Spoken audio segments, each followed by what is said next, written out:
Blouse కి front part లో dots కుట్టాలంటే చాలా మందికి కరెక్ట్ గా ఎలా కుట్టాలో తెలియదు. అయితే నేను ఈ వీడియోలో ఇది 34 ఇంచుల నడుం లూజ్ అండి.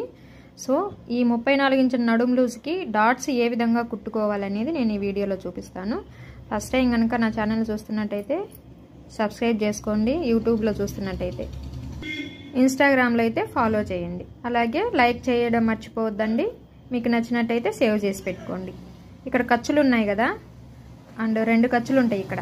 ఈ రెండిటికి ఖర్చుల మధ్యలో 2.5 ఇంచు గ్యాప్ ఉంటుంది ఈ రెండిటికి మధ్యలో.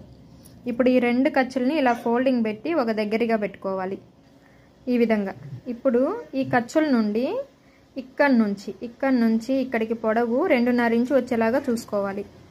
ఇలా టేప్తో తీసుకోండి, రాని వాళ్ళు ఇంకా ఈజీ అవుతుంది. ఈ 2.5 ఇంచుకి ఇలా ఒక ఫింగర్ అయితే పెట్టేసుకొని అక్కడ ఖర్చు నుండి ఈ 2.5 ఇంచుకి ఈ విధంగా క్రాస్గా స్టిచ్చింగ్ చేసుకోవాలి.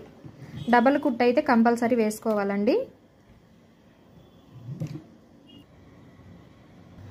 ఈ డాట్ కుట్టడం అయిపోయిన తర్వాత నెక్స్ట్ ఉక్స్ పట్టీ సైడ్ డాట్ అనేది కుట్టుకోవాలి. ఈ ఉక్స్ పట్టీ సైడ్ ఎంత లెంత్ అయితే ఉందో దానికి నెక్ సైడ్ ఒక 1/4 ఇంచ్ ఎక్స్ట్రా పెట్టేసుకొని ఇలాగా వదిలిపెట్టుకొని ఫోల్డింగ్ అయితే పెట్టుకోవాలి. ఇక్కడ కనపడుతుంది కదా, ఈ నెక్ వైపున 1/4 ఇంచ్ ఎక్కువైతే ఉంది.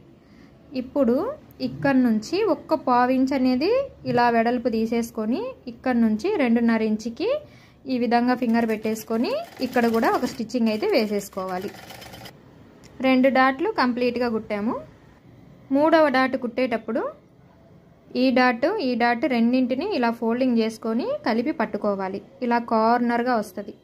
ఇప్పుడు ఈ ఆమ్ రౌండ్ దగ్గర 3వ డాట్ ఉంటుంది కదా, ఇలా పట్టుకున్న తర్వాత మీకు ఇక్కడ ఆల్రెడీ చూపిస్తుంటుంది, కానీ ఈ చూపించిన విధంగా కుట్టు అనేది వేసుకోకూడదు ఎప్పుడు. ఎందుకంటే ఇక్కడ చూసారా, ఇక్కడ నెక్ వైపు కన్నా ఇక్కడ మనం ఆమ్ రౌండ్ కట్ చేస్తాం కదా, దానికంటే ఈ పీస్ అనేది ఎక్కువ ఉంది ఖర్చు. సో అలా కాకుండా ఇలా రావాలి. బాగా గమనించండి, ఈ కార్నర్ అనేది క్లాత్ 2 సమానంగా ఉండాలి. ఇక్కడ పట్టించుకోవద్దు, ఇక్కడ మాత్రం సమానంగా ఉండాలి. కనపడుతుందా, ఎక్కువ లేదు తక్కువ లేదు, సమానంగా ఉంది. ఇక్కడ కూడా ఒక 1/4 ఇంచ్ అనేది వెడల్పు అనేది పెట్టేసుకొని ఇక్కడ నుంచి బ్లౌజ్ను ఆదిని బట్టి కానీ లేదా బ్లౌజ్ సైజుని బట్టి కానీ ఈ విధంగా పొడవు అయితే తీసుకోవాలి. నేను ఇక్కడ నుంచి ఇక్కడికి 4 ఇంచుల పొడవు అయితే తీసుకొని ఇక్కడ ఒక ఫింగర్ అయితే పెట్టేసుకొని ఈ విధంగా కుట్టయితే వేసేస్తున్నాను. ఈ 3 డాట్స్ కుట్టిన తర్వాత ఇదిగోండి రైట్ సైడ్ వైపుని తిప్పితే ఇలా ఉంటుంది. ఇలా డాట్స్ మధ్యలో గ్యాప్ ఉండడం వల్ల మనకి చెస్ట్ పాయింట్ అనేది కరెక్ట్గా ఫిట్ అవుతుంది అనమాట. లోపల వైపు నేనేం పెట్టలేదండి, ఇదిగోండి నార్మల్గానే పెట్టాను అనమాట. ఇది డాట్స్ కుట్టుకునే విధానం. ఈ వీడియో మీకు నచ్చిందా? నచ్చితే లైక్ చేసి షేర్ చేసి సబ్స్క్రైబ్ చేయండి. Thank you for watching.